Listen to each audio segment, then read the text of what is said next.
নমস্কাৰ এই মুহূৰ্তত আহি পৰিছে সন্ধিয়াৰ কেইবাটা গুৰুত্বপূৰ্ণ খবৰ। আজি হৈছে 19 ছেপ্টেম্বৰ। আজিৰ পৰা অসমবাসীৰ মহিলাসকলে লাভ কৰিব অৰুণোদয় 3 আঁচনিৰ 1250 টকাকৈ আঁচনিত বাদ পৰিব কাৰ কাৰ নাম সম্পূৰ্ণকৈ জানি লওক। লগতে অসমৰ প্ৰত্যেকজন মহিলাৰ বাবে এটা বিয়া খবৰ আহি পৰিছে, কিয়নো অৰুণোদয় আৰু অৰুণোদয় 2 আঁচনিৰ পৰা বহুতো মহিলাৰ নাম কৰ্তন কৰিব। আজি অসমৰ মুখ্যমন্ত্ৰী ডক্টৰ হিমন্ত বিশ্ব শৰ্মাই লাইভ যোগে কেইবাটা গুৰুত্বপূৰ্ণ মন্তব্য কৰিছে। লগতে ৰেচন কাৰ্ডক লৈ এটা গুৰুত্বপূৰ্ণ খবৰ, লাখ লাখ মানুহে নাপাব ৰেচন কাৰ্ডৰ সুবিধা। যদি আপোনাৰ ৰেচন কাৰ্ডৰ লিষ্টত নামটো অন্তৰ্ভুক্ত হৈ আছে তেন্তে বাতিল হ'ব পাৰে ৰেচন কাৰ্ডৰ পৰা আপোনাৰ নাম।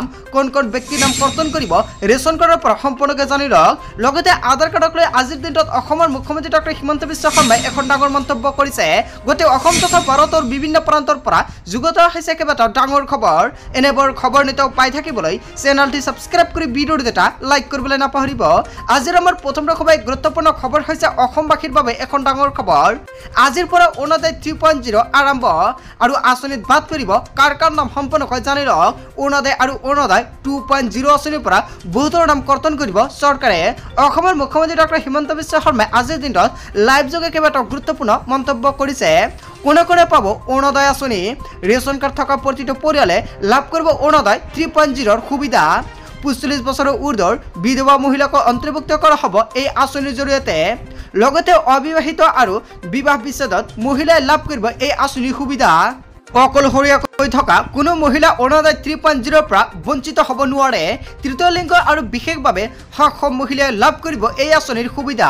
চৰকাৰী পঞ্জীকৃত বৃদ্ধাশ্ৰমৰ আৱাসী মহিলাক অন্তৰ্ভুক্ত কৰা হ'ব এই আঁচনিৰ জৰিয়তে। ৰোগীয়ে বৃদ্ধ মহিলাই লাভ কৰিব এই অৰুণোদয় আঁচনিৰ সুবিধা। ভিক্ষা কৰি মহিলাসকলক জিলা আয়ুক্তই নিজেই বিচাৰি উলিয়াই অৰুণোদয় 3.0ত অন্তৰ্ভুক্ত কৰিব। যিসকল মহিলাই ভিক্ষাৰী বা ভিক্ষা কৰি খায় সেই সকলো ব্যক্তিৰ বাবে চৰকাৰে এখন গুৰুত্বপূৰ্ণ সিদ্ধান্ত গ্ৰহণ কৰিছে। অৰুণোদয় 3.0 সুবিধা পাবলৈ দৰিদ্ৰ পৰিয়ালৰ বাৰ্ষিক আয় হ'ব লাগিব 2 লাখ টকা। আৰু কোন কোনে বাদ পৰিব অৰুণোদয় 3.0 পৰা? পঞ্চায়তী বিষয়বাব থকা মহিলাই নাপাব অৰুণোদয় আঁচনি। অংগনবাড়ী কৰ্মী, আশা কৰ্মীকে ধৰি চৰকাৰী কামত জড়িতসকলে নাপাব অৰুণোদয় আঁচনিৰ সুবিধা। চাৰিচকীয়া বাহন থকা বা সম্পত্তি থকা লোকসকলেও নাপাব অৰুণোদয় আঁচনি। ঠিকাদাৰৰ ঘৰৰ পৰিয়ালেও নাপাব অৰুণোদয় আঁচনিৰ সুবিধা। পুৰণি হিতাধিকাৰীসকলেও এতিয়া নতুনকৈ অৰুণোদয় 3.0 বাবে কৰিব লাগিব আবেদন। হয়, আপুনি ঠিকেই শুনিছে। যদি আপুনি আগতে অৰুণোদয় আঁচনিৰ টকা পাইছে তেনে ক্ষেত্ৰত এতিয়া সকলোৱে অৰুণোদয় 3.0 বাবে আবেদন কৰিব লাগিব। 37,40,000 হিতাধিকাৰীৰ বাবে প্ৰতি মাহে 467 কোটি টকা ৰাজ্য চৰকাৰে ব্যয় কৰিব। এই মান অনুসৰি 54,600 কোটি টকা ব্যয় কৰিব ৰাজ্য চৰকাৰে। কোনে কোনে পাব অৰুণোদয় আঁচনি নিশ্চয় সম্পূৰ্ণকৈ জানিলে। যদি আপোনাৰ অৰুণোদয় আৰু অৰুণোদয় 2.0 আঁচনিত নামটো অন্তৰ্ভুক্ত হোৱা নাই তেনে ক্ষেত্ৰত অতি শীঘ্ৰে আপুনি আবেদন কৰক অৰুণোদয় 3.0। আৰু অৰুণোদয় 3.0ৰ বাবে কোনে কোনে আবেদন কৰিব লাগিব নিশ্চয় সম্পূৰ্ণকৈ জানিলে। অসমৰ মুখ্যমন্ত্ৰী ডক্টৰ হিমন্ত বিশ্ব শৰ্মাই এখন ডাঙৰ মন্তব্য কৰিছে। লগতে অৰুণোদয় 3.0ৰ প্ৰপত্ৰটো বা ফৰ্মখন আপুনি ক'ৰ পৰা সংগ্ৰহ কৰিব? আপোনাৰ পঞ্চায়ত বা ব্লকৰ পৰাই আপুনি ফৰ্মটো সংগ্ৰহ কৰিব লাগিব। লগতে ফৰ্মৰ লগত কি কি নথিপত্ৰ দিব লাগিব আৰু আপুনি ফৰ্মটো আনিব আৰু অনাৰ পিছত আপোনাৰ ফৰ্মটো কেনেকৈ ফিল আপ কৰিব যদি আপুনি নাজানে নিশ্চয় কমেণ্ট কৰি জনাব। নেক্সট ভিডিঅ'ত সম্পূৰ্ণকৈ জনাই দিম। তাৰপিছত অসমবাসী ৰাইজক জনাইছো আমাৰ পৰৱৰ্তী খুবেই গুৰুত্বপূৰ্ণ খবৰ। লগতে ডাঙৰ খবৰ, নৱেম্বৰ মাহৰ পৰা নাপাব বিনামূলীয়া ৰেচন। এই সকলো লোকে হেৰুৱাব ৰেচনৰ সুবিধা। আজিৰ দিনটোত অসমৰ মুখ্যমন্ত্ৰী ডক্টৰ হিমন্ত বিশ্ব শৰ্মাই কেইবাটাও ডাঙৰ মন্তব্য কৰিছে। বিনামূলীয়া চাউল লাভ কৰা ৰেচনৰ হিতাধিকাৰীৰ বাবে এটা ডাঙৰ খবৰ মুকলি আহিছে।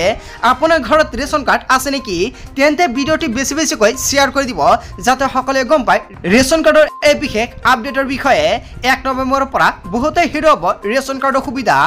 নৱেম্বৰ মাহৰ পৰা এই কাম নকৰিলে নাপাব ৰেচন কাৰ্ডৰ চাউল। হিতাধিকাৰীৰ বাবে 31 অক্টোবৰ শেষ সময়সীমা ধাৰ্য কৰিছে চৰকাৰে।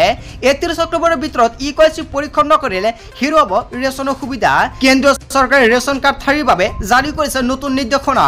ৰাষ্ট্ৰীয় খাদ্য সুৰক্ষা আঁচনিৰ অধীনত হিতাধিকাৰী ইকেৱাইচি পৰীক্ষণ বাধ্যতামূলক। 31 অক্টোবৰৰ ভিতৰত ইকেৱাইচি প্ৰক্ৰিয়া সম্পূৰ্ণ নকৰিলে নাপাব ৰেচন।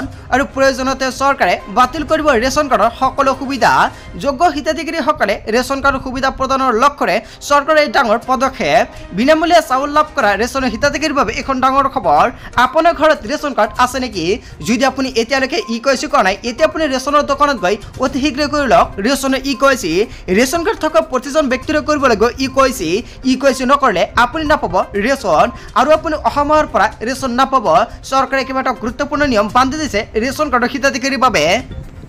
তাৰপিছত অসমবাসী ৰাইজক জনাইছো আমাৰ পৰৱৰ্তী খুবেই গুৰুত্বপূৰ্ণ খবৰ লগতে ডাঙৰ খবৰ আধাৰ কাৰ্ড যদি পোৱা নাই তেন্তে কল কৰক এই নম্বৰত আধাৰ নথকা 9.35 লাখ লোকৰ বাবে মুকলি কৰিছে বায়োমেট্ৰিক অসমৰ মুখ্যমন্ত্ৰী ডক্টৰ হিমন্ত বিশ্ব শৰ্মাই এখন ডাঙৰ মন্তব্য কৰিছে আধাৰৰ পৰা বঞ্চিত লাখ লাখ লোকৰ বাবে এটা জৰুৰী খবৰ আধাৰ নথকা 9,35,000 লোকৰ বাবে মুকলি কৰিছে বায়োমেট্ৰিক আধাৰ কাৰ্ডৰ আবেদনৰ বাবে মুকলি কৰা হৈছে বায়োমেট্ৰিক ব্যৱস্থা আধাৰ কাৰ্ডক লৈ UIDAই মুকলি কৰিলে বিশেষ ৱেবছাইট আৰু NRC BMA স্থগিত ৰখা আধাৰ কাৰ্ডৰ আবেদনৰ বাবে মুকলি বায়োমেট্ৰিক কৰা হৈছে আৰু মুকলিকৈ আপোনাৰ বাবে কেইবাটাও টোল ফ্ৰী নম্বৰ মুকলি কৰা হৈছে 1947 নম্বৰত এতিয়া আপুনি যোগাযোগ কৰক অথবা 0361221819 এই দুটা নম্বৰত আপুনি সবিশেষ জানিব পাৰিব আধাৰ আপডেটৰ বাবে UIDAই ৱেবছাইটত FAQ কৰক পৰীক্ষা আৰু আধাৰ কাৰ্ডক লৈ সামাজিক মাধ্যমত এটা ডাঙৰ খবৰ এতিয়ালৈকে 5 লাখ আধাৰ কাৰ্ড সৃষ্টি কৰা হৈছে আধাৰৰ পৰা বঞ্চিত লাখ লাখ লোকৰ বাবে এটা ডাঙৰ খবৰ হয় বন্ধু-বান্ধৱীসকল আধাৰ নথকা 9,35,000 লোকৰ বাবে বায়োমেট্ৰিক মুকলি কৰিছে এতিয়ালৈকে আপুনি আধাৰ কাৰ্ডটো বনাব পৰা নাই নেকি যদি NRCৰ সময়ত আপুনি বায়োমেট্ৰিক দিছিলে আৰু তাৰ পৰা আপোনাৰ আধাৰ কাৰ্ডটো বনাব পৰা নাই তেনে ক্ষেত্ৰত এতিয়া আপুনি কল কৰক সেইখন নম্বৰত কল কৰাৰ লগে লগে সবিশেষ তথ্য আপুনি লাভ কৰিব এতিয়া নোট কৰক এই দুটা নম্বৰত কল কৰি সবিশেষ তথ্য দি আপুনি এতিয়া বনাই লওক আপোনাৰ নামত নতুন আধাৰ কাৰ্ড যিসকল ব্যক্তিৰ আধাৰ কাৰ্ড নাই সেইসকল ব্যক্তিৰ বাবে এটা ফল খবৰ আহি পৰিছে লগতে যদি আপোনাৰ বায়োমেট্ৰিকৰ বা কোনো ধৰণৰ সমস্যা নাই তেনে ক্ষেত্ৰত আপুনি জাস্ট ভিডিওটো এটা শ্বেয়াৰ কৰি দিব কাৰণ যোন ব্যক্তিৰ এনেকুৱা সমস্যা আছে যাতে সেইজন ব্যক্তিয়ে এই সমস্যাটো সমাধান কৰিব পাৰে তাৰ বাবে সকলোকে ৰিকুৱেষ্ট কৰা হ'ল তাৰপিছত অসমবাসী ৰাইজক জনাইছো আমাৰ পৰৱৰ্তী খুবেই গুৰুত্বপূৰ্ণ খবৰ লগতে ডাঙৰ খবৰ ৰেচন কাৰ্ড নথকা প্ৰতিজন ব্যক্তিৰ বাবে এটা ভাল খবৰ আজিৰ পৰা অসমত নতুনকৈ আৰম্ভ হৈ গৈছে ৰেচন কাৰ্ডৰ আবেদন অতি শীঘ্ৰে আপুনি আবেদন কৰক ৰেচন কাৰ্ড আপুনি ৰেচন কাৰ্ডৰ প্ৰবৰ্তনটো ক'ৰ পৰা ডাউনলোড কৰিব আপোনাৰ গুগল ব্ৰাউজাৰৰ পৰা আপুনি ডাউনলোড কৰিব পাৰিব ৰেচন কাৰ্ডৰ ফৰ্মখন এতিয়া আপুনি সাৰ্চ কৰক pds.assam.gov.in আৰু এইখন পৰ্টেলৰ পৰাই আপুনি ফৰ্ম সিটো ডাউনলোড কৰিব পাৰিব অথবা আপোনাৰ কৰ্মত গৈ এতিয়া আপুনি সাৰ্চ কৰক from the ration card apply form just ইখিনি লিখি সাৰ্চ কৰিলে আপোনাৰ ডাইৰেক্ট PDF ফৰ্মটো ওলাই আহিব আৰু আপুনি ফৰ্মটো এতিয়া কম্পিউটাৰৰ পৰা প্ৰিন্ট কৰি অতি শীঘ্ৰে জমা দিয়ক আৰু জমা দিয়াৰ সময়ত আপোনাৰ কেইবাটাও নথিপত্ৰৰ প্ৰয়োজন হ'ব কি নথিপত্ৰ লাগিব সম্পূৰ্ণকৈ জানি লওক আপোনাৰ শুদ্ধকৈ ফিল আপ কৰিব লাগিব ফৰ্ম সি ৰেচন কাৰ্ডৰ ফৰ্মটো আপুনি শুদ্ধকৈ ফিল আপ কৰিব লগতে আধাৰ কাৰ্ডটো আপোনাৰ লাগিব আধাৰ কাৰ্ড নহলে আপুনি আবেদন কৰিব নোৱাৰিব ৰেচন কাৰ্ড লগতে ভোটাৰ কাৰ্ড বা ভোটাৰ তালিকাত আপোনাৰ নাম থাকিব লাগিব লগতে ঠিকনাৰ প্ৰমাণপত্ৰ আপোনাৰ প্ৰয়োজন হ'ব লগতে পৰিয়ালৰ সকলো সদস্যৰ ফটো লাগিব এইকেইটা বস্তু আপোনাৰ প্ৰয়োজন হ'ব এইকেইটা বস্তু হলে আপুনি আবেদন কৰিব পাৰিব ৰেচন কাৰ্ড লগতে বেংক একাউণ্ট থাকিব লাগিব বেংক একাউণ্টৰ সবিশেষ তথ্য নাথাকিলে আপুনি ৰেচন কাৰ্ডৰ বাবে আবেদন কৰিব নোৱাৰিব